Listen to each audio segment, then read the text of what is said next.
وإن يكذبوك فقد كذبت قبلهم قوم نوح وعاد وثمود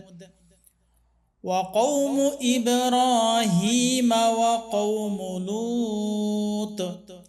وأصحاب مدين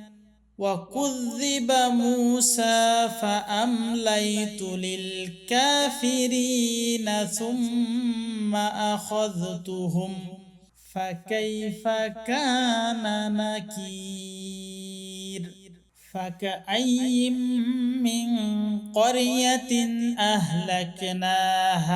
وهي ظالمة